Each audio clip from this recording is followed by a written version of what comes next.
Hello, you lovely people of Hart. We're here again, once again, with our heart-to-heart chats with Glyn.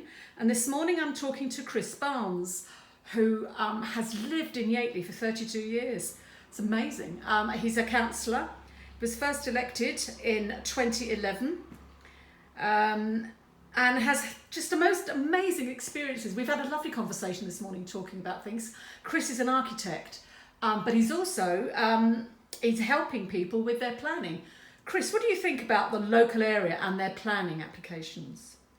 I think generally for local people being able to expand their houses is a good idea, as long as it's done reasonably with sufficient parking. One of the big issues we have in Yateley is around parking and being able to park cars. So what I try and do when I go and see people is help them get the extension they want, the living space that they want, but also something that fits within the local community and fits within the local area.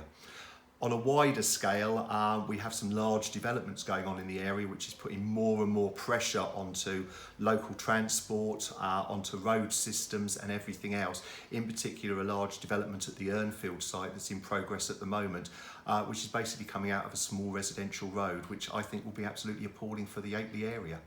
And that's interesting that you should say that, because I noticed the other day on the local Yateley community Facebook page that one of the many issues is not about free parking in Yateley, just physical parking, because as a collective village there isn't a lot of parking or car parking or mass car parking that can happen.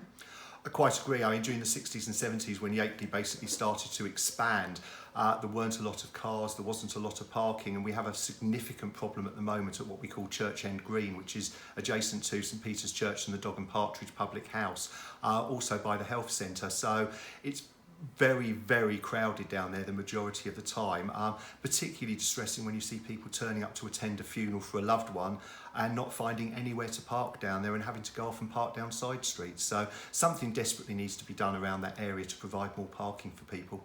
And what would you suggest? There are areas just outside the specific area where we could admittedly take over some common land, but it would be possible to provide parking spaces on that common land which wasn't concreted, which fitted within the criteria that would be allowable. Speaking to some of our Lib Dem councillors about parking, they are very, very anti it, and the answer is that everybody should just get out of their cars and walk everywhere. That's viable for some people, but if you're attending a funeral from a long distance, it's not viable to walk. And with the merger of the health services locally, there's a lot of people now travelling in from Blackwater coming into Yateley to use the health centre. Again, it's not viable for those people to walk. So whilst a few people could leave the car at home and walk, there's a lot of people that can't and need those parking spaces provided. I think also, I think it's very easy to say, well, they should walk. That doesn't solve a situation where people don't walk. And I think the other issue there is that you've got a diminishing bus service, so people actually can't even use the buses to get in and out. Yateley's second largest town in Hampshire without a railway line. You're quite right, the bus service is decreasing and decreasing and decreasing. At the moment, to get to Frimley Park Hospital, you have to generally take a bus into Camberley, changing Camberley to get to Frimley Park. We're in Hampshire, our next largest town is Fleet. You can't get to Fleet by bus. No, you can't. The logical train journey into London is to go to Fleet Station and go from Fleet Station into London. You can't get to Fleet Station by bus. It's a ridiculous situation. Yeah, I agree with that, because I've had to do that, and I actually live in Fleet, so I've actually had to get the bus into Camberley and then get to Frimley Park Hospital, so I know exactly what that means.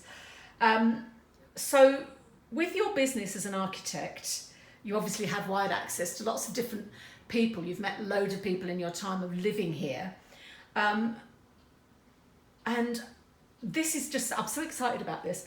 In our conversation, it just came out as an aside that you're actually the chairman of the Men's Shed Association in Yateley. I am the chairman of the Yateley Men's Shed Association. I trotted along to a meeting in Hook probably about 3 years ago now to listen to what was going on with about men's sheds, and at that point I knew very, very little about a men's shed. The big issue for the people in Hook was they didn't have a location, and at that time, and still, I'm a trustee of Yateley Village Hall, and I knew we had an old shed, milking shed, sitting on our grounds that potentially we could use as a men's shed. So I came back, had a chat with a few people, we had a look at the shed.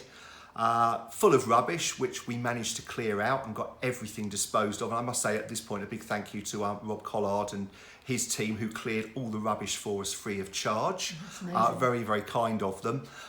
We then had a look at the shed that we had, and what became very, very evident was it just wasn't fit for purpose. It was a dirt floor, the ceilings were very, very low, and it just wasn't going to be good enough for what we wanted. So I then, using my skills as an architect, put a planning application into Hart District Council to demolish it and rebuild a new shed there, and also produced all the building regulations and specifications, sorted a builder out and got a builder in to do it, and with a grant from Hart District Council under the Section 106 money, we managed to get the shed built. We've been open just over a year now. We have 36 members. They're generally, and I hope they won't mind me saying, they're generally the older retired population, although we do have a few members who aren't retired. And what does it do? It's basically about people going along, having a good time with like-minded people. They make quite a lot of items that we sell at different fairs. They do projects for people. Sometimes people who haven't got the money to get something done themselves, they'll repair things. Just so much, whether it's bird tables, somebody made a train, a huge sort of 6-foot long train. There is just so much stuff that they make. But, the most important thing is it provides companionship and a friendly face and a cup of tea and a biscuit for those people who potentially otherwise might be sitting at home not doing anything all day. And it's a great social outlet for them. I must also add, we also meet about once a month in the Village Hall bar for a drink, which always goes down very, very well. And we're planning for the end of this month, where we've got our AGM coming up, and we're also laying on a barbecue for everybody in the Village Hall garden. So it's going to be absolutely fabulous. Do you know, I think this is something that I'm very keen on, is to, yes, you're a councillor and you're elected, and it's very generous of you to give so much of your time to the local community, but it's a joy to talk to someone who wants to give back to their community. And then I think the plan, obviously, what we need to do going forward is to find more people who'd like to give back to their community in whatever way they can. Yeah. And that's, I think, what you've done with the men's shed. Definitely. I was asked a little while ago what is my best achievement, what I felt was my best achievement in my 8 years as a town councillor, and I've got to say by far it was the creation of the men's shed, because to just see those guys in there with power tools and hammers and chatting away and enjoying themselves, and there might be somebody down there whose health isn't very good, who's literally just come down for a sit down, a cup of tea and a chat, and just seeing how happy those people are is absolutely fantastic. And if I could go around to every town in the country and create a men's shed, I would do. Do you know, and we've got a men's shed in Fleet, which is fabulous, and I've seen them elsewhere in the country. It is such a great organisation.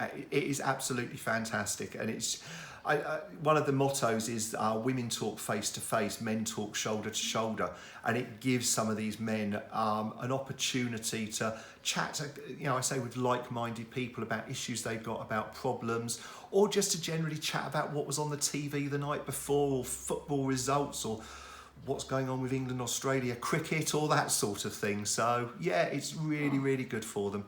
Well, I'd like to say thank you on behalf of the residents of Yateley, but also just to say I've really enjoyed our chat this morning. So have I. Thank you, Matt, and we'll come back. We'll do another one, Chris. We will do. Yes. We will do. Thank you. I will update you on the shed. And also, we're going to be organising a breakfast with Ranel. We are going to be organising a breakfast with Ranel.